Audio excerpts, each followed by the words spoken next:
Go! Good day everyone, we are the Backshop Group and for teka, di dyan, dito, taas. Yan, kita na, oh. So let's go! Good day everyone, we are the Backshot and for today's video, tuturuan namin kayo paano gumawa ng LAN cable. So, sa video to, may dalawang LAN cable tayong gagawin, ang straight cable and ang crossover cable. Ano, ready ka na ba? Yun! Alright! Pero, bago tayo magsimula, kailangan muna nating malaman ano ba talaga yung mga kailangan natin sa paggawa ng LAN cable. Ano? Let's go? Let's go!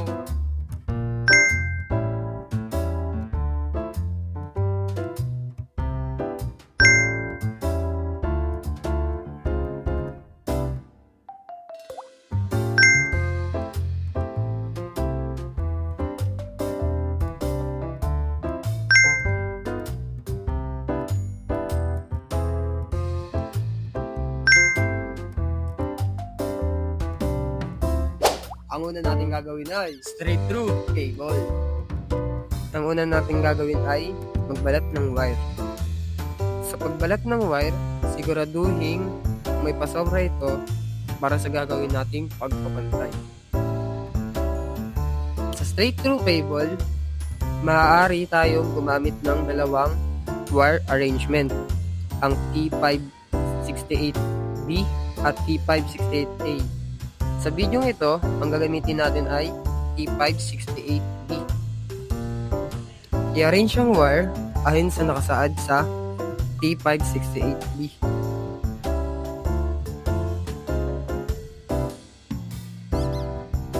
Pantayin ang mga wire.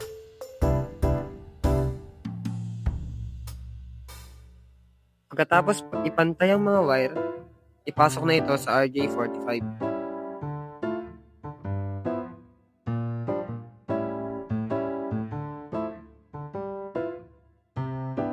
At gawin din ito sa kabila.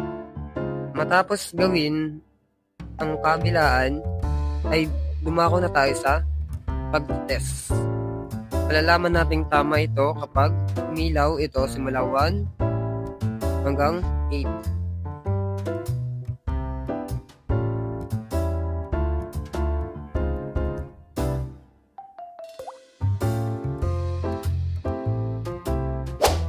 Pagkatapos natin gawin ang straight through cable, ang next naman natin gagawin ay Crossover cable. Para sa paggawa ng crossover cable, ang una natin gagawin ay balatan ng wire. Kung sa straight through cable, ang ginamit natin na wire arrangement ay T568B. Ang gagamitin naman natin na arrangement sa crossover cable ay sa kabilang dulo T568A at sa kabilang dulo ay T568B. Pagkatapos i-arrange,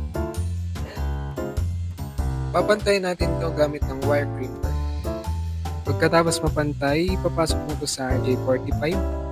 Pagkapasok sa RJ45, kailangan yung clip ng RJ45 naka-face down o nakatalikod sa iyo.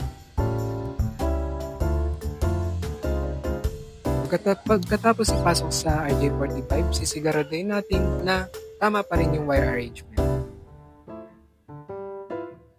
After nyan, i-crimp na natin gamit ang wire crimping tool.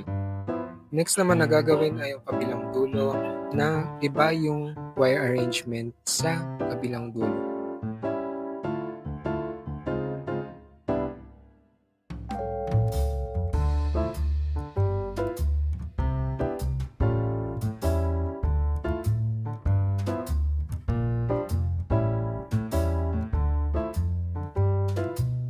Pagkatapos gawin yung magkabilang dulo, itetest na natin to gamit yung LAN tester.